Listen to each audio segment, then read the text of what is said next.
जी नमस्कार। सर साहेब, सर क्या नाम है आपका? राजेंद्र सिंह सेंगर। राजेंद्र जी कहाँ से आए आप? हम पूना से आए हैं और यहाँ पे हम सर्विस करते थे और इसके पहले हम यूपी के रहने वाले हैं और यहाँ पूना में सेटल्ड हो गए हैं, तो अभी पूना से आए हैं। क्या करते हैं सर आप?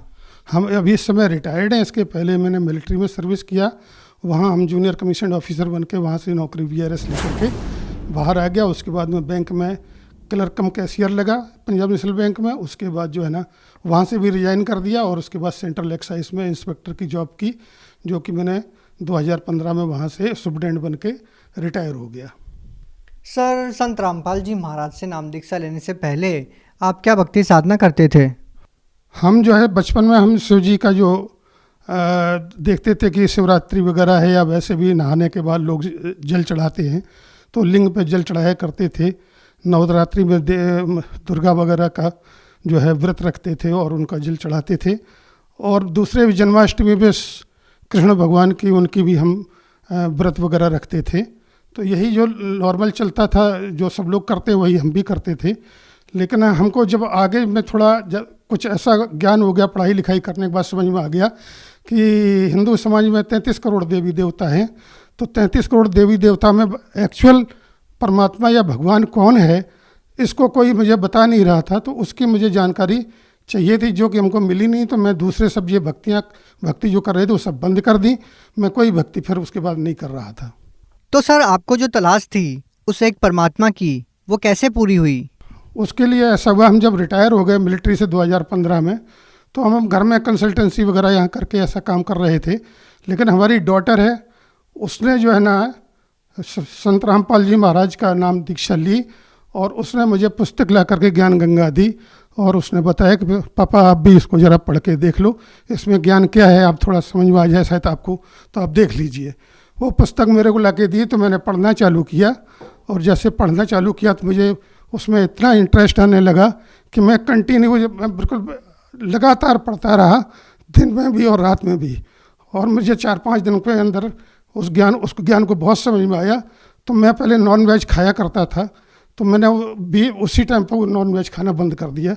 हमारी बहू ने हमको नाश्ता ला के दिया जिसमें ब्रेड और अंडा और ब्रेड का नाश्ता था। मैंने उसको बोल दिया ये लेके जाओ, आज के बाद मुझे कोई भी नॉन वेज खाने के लिए नहीं देने का। तो तब से मैंने वो छोड़ दिया।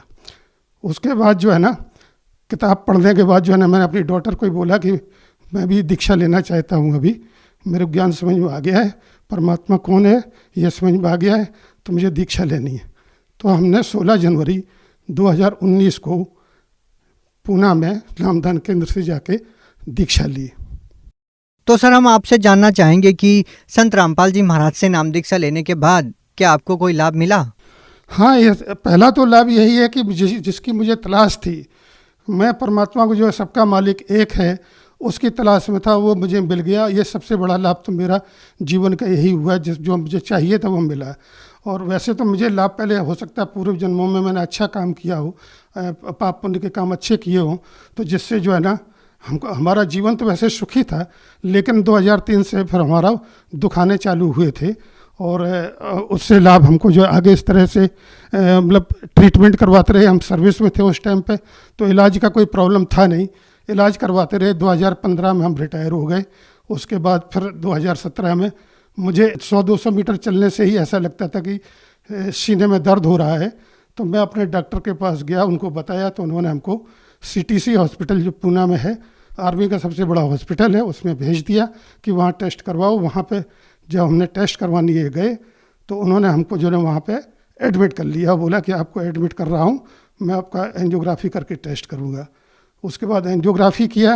एंजियोग्राफी करने के बाद जो है ना 3 ब्लॉकेज थे 90%, तो उन्होंने एंजियोग्राफी के वक्त ही 2 में स्प्रिंग डाल करके ठीक कर दिए और एक को जो है 3 दिन के बाद फिर दोबारा से किया।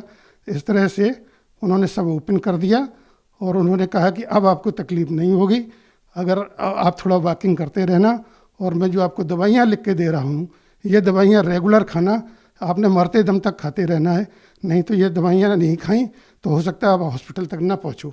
तो वो दवाइयाँ मैं खा रहा था। लेकिन 2020 में ऐसा समय आया कि मैं पेशी के लिए हिसार गया हुआ था। तो उसके बाद जब मैं वापस आया तो हमारा गांव जो यूपी में पड़ता है, मैं वहाँ पे चला गया, कुछ दिन यहाँ रह के जाएंगे।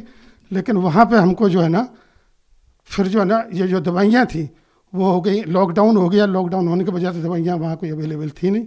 तो मैं परमात्मा से, रामपाल जी महाराज से जो है ना अपना अर्ज लगाया कि मालिक आप ही देखना, अब मैं दवाइयाँ आज से बिल्कुल बंद कर रहा हूँ, आगे से मैं कोई दवाई लूँगा नहीं, अब आपने संभालना है। उसके बाद जो है ना, तब से लेकर आज तक मैं कोई दवाई नहीं ले रहा हूँ।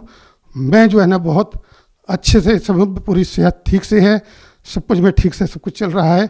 बल्कि परमात्मा संत रामपाल जी महाराज ने मुझे इतना दया बख्शी है कि मुझे जो है ना, नॉर्मली लोगों को साल में 2-3 बार जब मौसम चेंज होते हैं तो जुकाम खांसी का तो इलाज सबको तकलीफ़ होता ही है, मुझे भी होता था। लेकिन जब से नाम लिया तब से आज तक मुझे जुकाम खांसी भी नहीं हुआ है, और आज तक मैंने कोई दवाई नहीं ली है, जब से दवाई बंद कर दी है। इसके अलावा लाभ ऐसा हुआ है, मुझे ये पेशाब की बीमारी थी कि रात को हमको 1-1 घंटे के बाद, कभी पौन घंटा 1 घंटे के बाद पेशाब के लिए भागना पड़ता था। उसका मैंने पूरा चेकअप करवाया कमांड हॉस्पिटल पूना में। तो वहाँ पे उन्होंने हमको जो दवाई दी थी 0.4G थी, तो उसको जो है ना खाने से मुझे चक्कर आता था, तो मैंने वो दवाई खानी बंद कर दी। लेकिन ये हमने नाम दीक्षा लेने के बाद वो बीमारी हमारी अपने आप ही ठीक हो गई। इसके अलावा दूसरा लाभ ये हुआ कि मुझे ईडी की प्रॉब्लम हो गई थी। ईडी मतलब इरेक्शन डिसफंक्शन जिसको बोलते हैं। तो वो जो है ना हमको नाम दीक्षा, हमने कोई उसका इलाज लिया नहीं था, लेकिन हमने नाम दीक्षा लेने के बाद हमारा वो भी ठीक हो गया है। अब हम बिल्कुल हर तरह से ठीक हैं। पहले हम शराब भी पीते थे और नॉन वेज भी खाते थे, लेकिन शराब तो हमने 2003 से छोड़ दी थी, जब मेरे को हार्ट का प्रॉब्लम हुआ था। वहाँ डॉक्टर ने बोला था अगर आप शराब पीते हैं तो मत पीजिए, तो मैंने उसी टाइम पे छोड़ दिया था। और नॉन वेज खाना मैंने पुस्तक पढ़ी तो 2-3 दिन के बाद मेरे को समझ में आ गया ज्ञान, तो मैंने उस समय से ही आपका ये नॉन वेज भी खाना बंद कर दिया। उसके बाद मैं तब से आज तक कोई उसको हाथ भी नहीं लगाया है। और जो हमको कैंटीन से हमको लिकर मिलती थी, हर महीना कोटा बंधा हुआ था, वो मैंने जिस दिन मैंने नाम लिया था तो उसी दिन मैं कैंटीन गया था और मैं उसमें 6 बोतल रम की लेके आया था, जो कि हमारे घर में रखी थी। और नाम दीक्षा के टाइम पे बताया गया कि आपने न तो पीना है और ना ही किसी को पीने में मदद करनी है। तो मैं घर में आने के बाद मैंने कहा ये मैं किसी को दूंगा तो वो मदद ही हो जाएगी। तो हमने अपने घर में बहू को बोला कि इनको खोल करके और लेटरिन में डाल दो। तो उसने सब 6 बोतल जो है खोल करके लेटरिन में डाल दी। उसके बाद से आज तक न तो मैंने कभी कैंटीन से ख़रीदा है, न किसी को कोई मदद किया है, न मैंने आज तक कभी दारू पिया है। तो सर ऐसा क्या होता है कि जो भी व्यक्ति संत रामपाल जी महाराज से नाम दीक्षा लेता है, नशा एकदम से छोड़ देता है, ऐसा क्या होता है उनके जीवन में? ये तो जो परमात्मा हमको जो मंत्र देते हैं, परमात्मा रामपाल जी महाराज जो हमको मंत्र देते हैं, वो मंत्रों की शक्ति से ही जो है ना ये छूट जाता है। उसके बाद किसी का मन ही नहीं करता है।